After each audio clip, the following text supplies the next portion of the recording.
The Center for American Progress did an investigative report to see how much money has been spent on spreading Islamophobia in the United States. This is a really fascinating investigative report because they found out that there are organizations that have spent a total of $42 million since 2001 to 2009 on spreading Islamophobia in the United States. So I want to give you guys some of the numbers that you can see on the screen right now. There are 7 major charities or foundations that have donated money to the cause, and I want to list them for you guys. There's Donors Capital Fund, which has donated over $20 million between 2001 and 2009, and the list goes on and on. You can see the numbers right there for a total of $42.5 million. This is the right-wing version of charity. Let's spread fear and hatred. So look at all of that money. You know what it buys you? It buys you press. What they do is they create reports that say, oh, did you know Islam is really dangerous and they'd like to take over the government? Who is it the reports by? The guys that they gave the money to, right? To write these nonsense reports that don't have anything to do with facts. And then they take that and go, oh, I have a report, I have a report. And they go on TV, they go on Fox News. Right. They go on conservative talk radio and they spread it.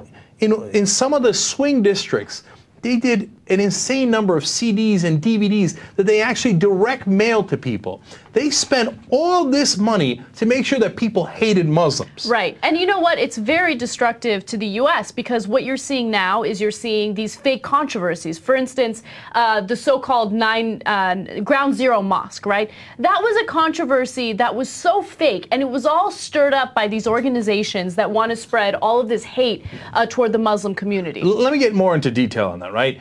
The so-called Ground Zero Mosque was actually a community center. It was not on Ground Zero at all. And the guy who was the head of it actually used to lecture the FBI. The FBI would bring him in to talk about how the different religions got along. That's how much the government trusted him. So where did they get the so-called facts to write these so-called reports? They just made it up. Frank Gaffney, he's one of the guys, major guys that got all this money to make up this stuff, comes in and says, oh, this is so that the Muslims can rub it in America's face. Ha ha, we built a mosque on top of 9/11, you know, Ground Zero, and so we're going to impose our Sharia law on all the rest of you. Now, did anybody say that? No.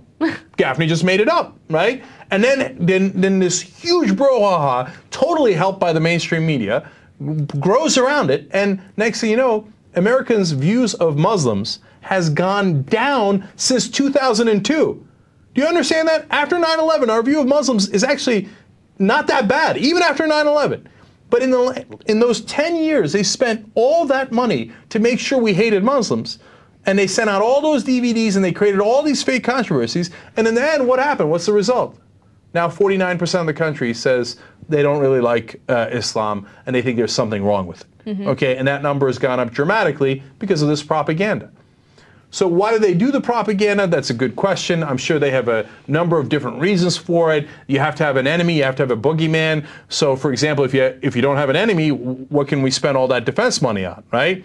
So you have to tell us that it's an existential threat and we're about to get taken over and the Cold War is over. There is no real major threat in the world. Well, we got to create one so we can keep those defense contracts going. Now, is it related? I don't know. Maybe it's just convenient that their ideology goes along that ways. If you don't like Muslims overall, does that help right-wing Israeli groups who say, hey, you know what? Palestinians equals terrorists. Muslim equals Palestinian. You don't want to help anybody who's Palestinian. You don't want to give them an independent state. Now, I don't want you to get crazy here because sometimes we do these videos and then people say, oh, Jews this, it drives me crazy. The guy who funded the research on this was George Soros, who's also Jewish, who funded the research to expose this, right. Okay? And so it's not about any of that, right? But it is about right-wingers in whatever category they're in, right? Saying, hey, our vision of charity is to spend a lot of money to make sure you are scared and that you hate other people. It's sickening. It's, as usual with the right wing, grotesque.